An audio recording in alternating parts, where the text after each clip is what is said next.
I decided we would go ahead and do one more. I'm going to take you upstairs. All right, check out these stairs. Nice and wide. They're not, oh God, I should have measured how tall those other stairs were and how narrow. It was unbelievable. But this is so cool. We can actually walk up these stairs. It's not going to scare everybody. Okay, so this is the half wall I was talking about. So this wall actually came all the way out to here. And the weight of the roof was sitting on it. And they weren't exactly thrilled with the fact that it just kind of came out here and terminated, and it was carrying these loads. So they have added some more in this wall. They cut this back. This is going to be the little loft landing area thing here. I'm going to put some fun stuff on it. They're pulling out the insulation that he had put up in there so that we can get foam insulation.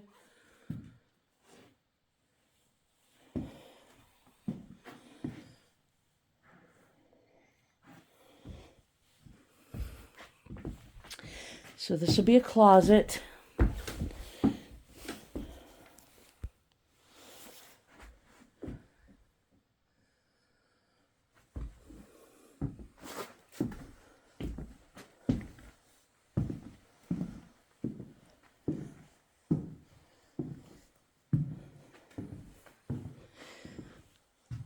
They have added additional supports over here in this wall.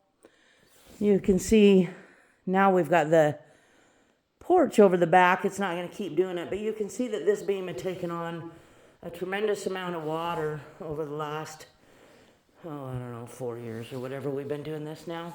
The whole process started almost 5 years ago when I bought the land and waited to break ground. But here, you can see that he had just kept trying to foam it, and he actually put a piece of tongue and groove and tried to block it rather than just get something up on the back with a roof to stop the water from coming back in.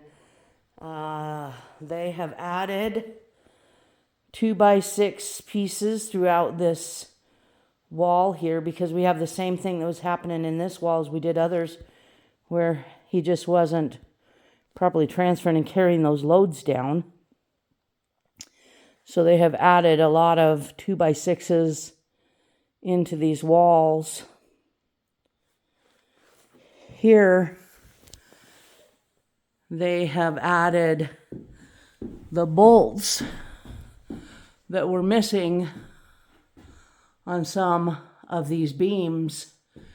There was only one set when they were going through these, and they were finding beams that only had, so see, this is something they've done to try to hold the weight through to the framing behind it. And forgive me if I don't get my words right.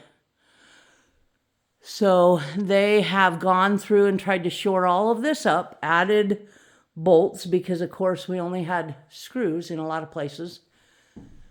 And you can't really tell in the video now because they've actually pulled it together some. How these were pulling apart. They're going to put brackets and stuff up here because what we have is we have what looks like decking screws. This is my roof.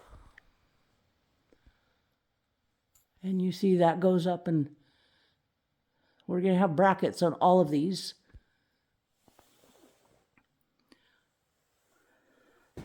They have utilized the attic space up over where my Christmas storage room is, and they're going to finish that off so that I'll have additional storage up there, which will be nice. The bathroom floor is no longer sagging the way that it was. Luckily, we only cracked one tile in all of this process, which is absolutely unbelievable. They're doing everything they can not to create any more damage as they're tearing this house apart.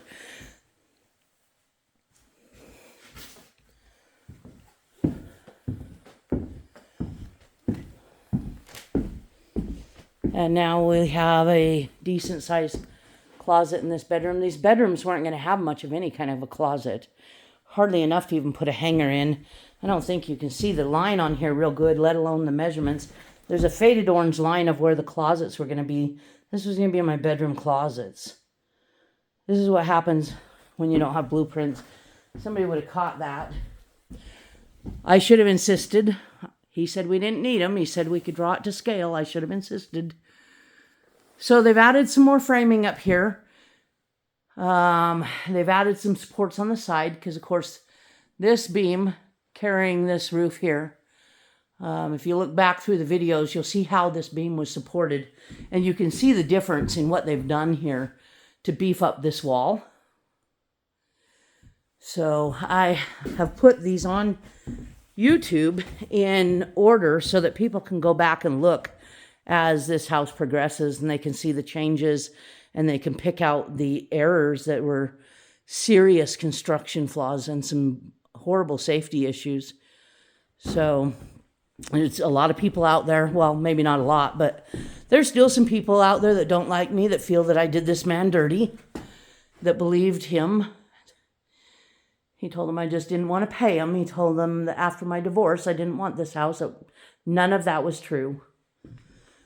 It's going to cost me a lot more than $94,000 to fix this house, and that's all I owed him for a finished house.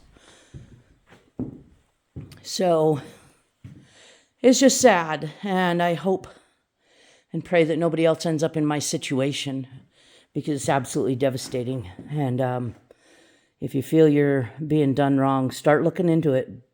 Don't be afraid to raise your voice and tell somebody no.